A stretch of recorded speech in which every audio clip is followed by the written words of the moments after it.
The show has had, at minimum, 6 months to see the fan feedback to Ashley and Derek, which has been 100% negative.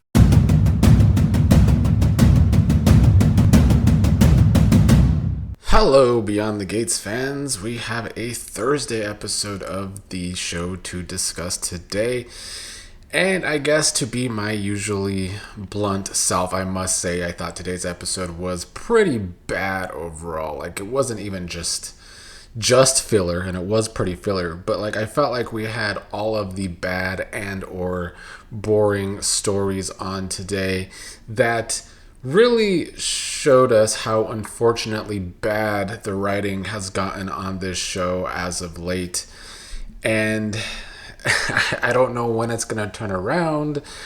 Most of the fan base has been talking about this for the past few months, and I have to concur with a lot of the writing downturn. Let's get Bill and Tomas out of the way first, because I would like to know if anyone in the comments cares at all about Tomas's trying to climb the ladder at Bill's law firm, because the storyline only gets attention like maybe once or twice a month. So it's not like they put a lot of effort into it. And even if they did put the effort into it, we all know the guy that plays Tomas can't act, so it's hard to feel any emotion for him. Then on top of that, yesterday Bill passed out of nowhere. I guess he didn't decide to go to the hospital. I guess he isn't that suspicious of the tea. I think that was probably just a fake out before a commercial yesterday. And so Bill just immediately back to work with Tomas after yesterday's incident. I do feel as though the writing for Bill is too dumbed down. It's too dumbed down. Like, soap operas do this a lot. They will dumb down some characters so that they can move a plot along. But when they do that so much and so far to make the character look this dumb, it is way too plot heavy. That means you are doing something wrong with the writing, and the characters are getting lost because it's too plot heavy. I do think soap operas succeed more when they are character driven with exciting plots, which is hard to pull off these days, I guess.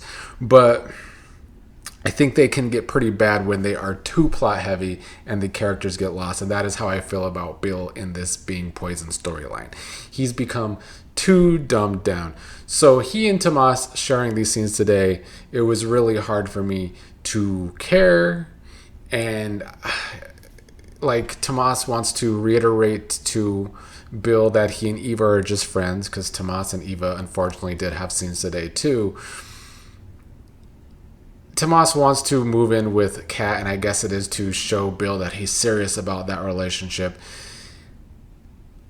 We'll get to Kat next, I guess. Kat was meeting with Martin to kind of make up for all the fighting they had been doing. Martin talking about how he hated the way things escalated between them. Martin did apologize for kind of blaming Kat while punishing Samantha. Kat is not sorry for all of her ranting and raving against Eva. No surprise there. But she did confess to Martin that she did make an ass out of herself when she jumped to conclusions when Eva and Samantha were having a conversation. And she thought they were talking about birth control, but they were just talking about the free clinic idea. So I guess it was big of Kat to come clean about that.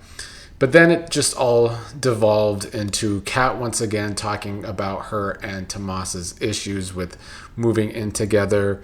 And it's just something else I don't care about.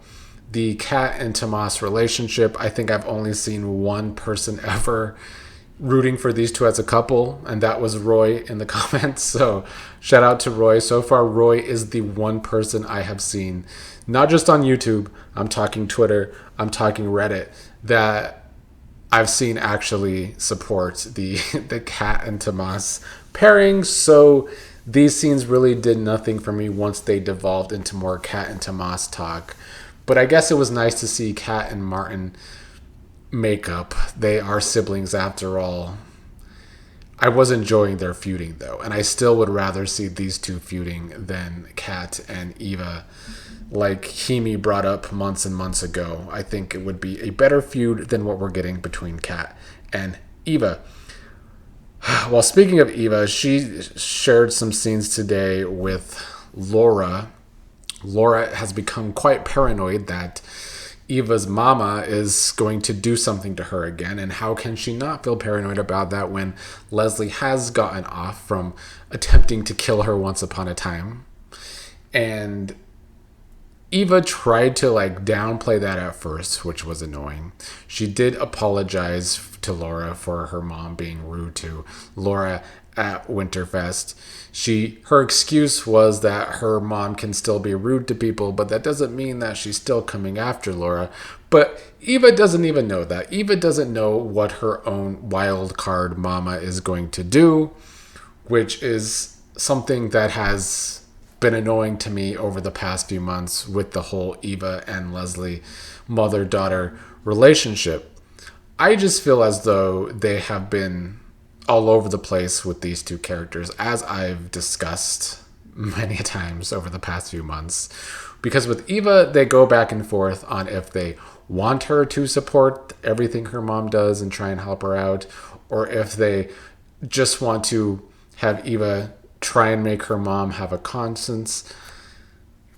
Either way, I feel as though she's been all over the place. And it's kind of the same thing with Leslie. Although for Leslie, my problem with the writing is more so that I don't feel like she has good reason to do the things that she does anymore. Her obsession with Ted was kind of the driving force between her villainy. And that has gone on, but it's gotten old. And she also seems to kind of be waning from that obsession in recent weeks, and now just kind of more obsessed about having Marcel in her back pocket because she has money now, and why not have a police officer in your back pocket, I guess. But I think Leslie would become a better villain again if she had better motivations, but we are not seeing those motivations play out on screen. Eva did find out from Laura that Marcel was hired to kind of keep Leslie away from Laura at Winterfest. And so, of course, Eva had to run to her mom later and tell her this information, which again goes to, is Eva just always helping her mom, even though she knows her mom's ways, or is she trying to help her mom? I don't know what Eva was gaining from telling her mom this information, if not to, I guess her hope was to get the idea of Leslie and Marcel out of Leslie's head. Leslie and Marcel did have scenes again at the beginning of this episode. They didn't really go anywhere. And I'm still intrigued by where they might be going between Leslie and Marcel, because I do feel like it is two people that we have come to know as villains kind of maybe working together. Elon didn't like the fact that Leslie and Marcel were being quite flirty in the police station. At one point, Leslie even bringing up how she wants to be kinky and cuffed with his handcuffs at some point. Marcel played it off to Elon as though he's just trying to use charm with their potential attempted murder suspect. I don't think Elon was buying that, though. And of course, Leslie didn't seem fazed with Eva telling her the information that Marcel was hired to keep her away from Laura. Leslie, in her usual delusions, that is the one thing I will give the writing, is when it comes to Leslie, they do keep her delusional. So, as plot heavy as the writing can be, at least in character, Leslie is always delusional. She still thinks she could get Marcel in her back pocket, and Eva is trying to get her mom to be thankful for her second chance and not going down for what happened to Laura.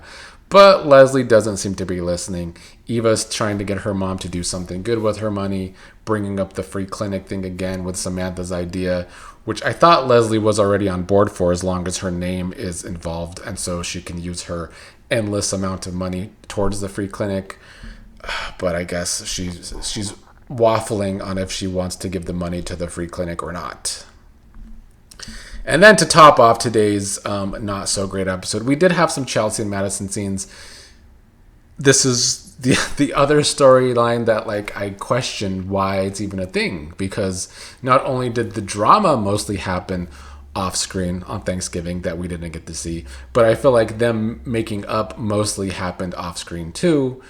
So if they're not going to take the effort to actually show us the story between these two, it's hard for me to care and hard for me to want to waste my breath to talk about it.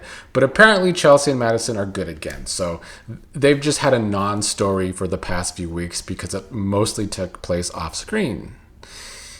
And then I also hate to waste my breath on Ashley and Derek because this is probably the worst of all. I can't deal with them still keeping Ashley and Derek in each other's orbit.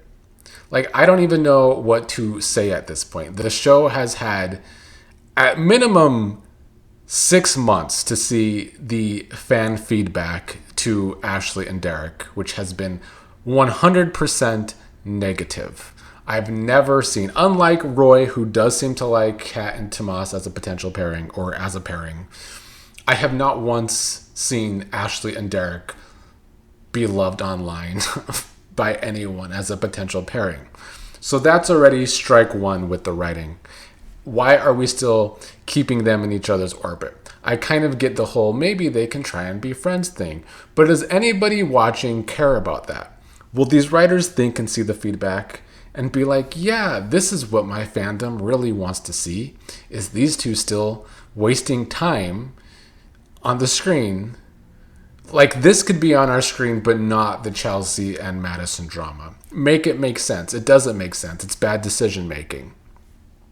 To top it off, they've already told the story, so it's just repetitive. It's as bad of writing as Bold and the Beautiful. It's Bold and the Beautiful like repetitive writing, because we already had a Derek and Ashley breakup earlier this year. Derek struggled to move on. Could have moved on with Shanice, but instead the show made the bad decision to not go there and just put Derek and Ashley back together in this stupid storyline where Derek is in a wheelchair, and I'm not going to reiterate the story. We all, unfortunately, had to watch the story play out. But now they've broken up again, and it's the same thing. Derek is having a hard time moving on when they have that potential pairing with Cheryl, and he still wants Ashley to want him. Move on. It's going to kill the potential Derek and Cheryl pairing. Like, we could have rooted for Derek and Shanice months ago. Now we have the potential Derek and Cheryl thing, and they're giving us the same old shit. Terrible writing. Like, literally as bad as Bold and the Beautiful, in my opinion.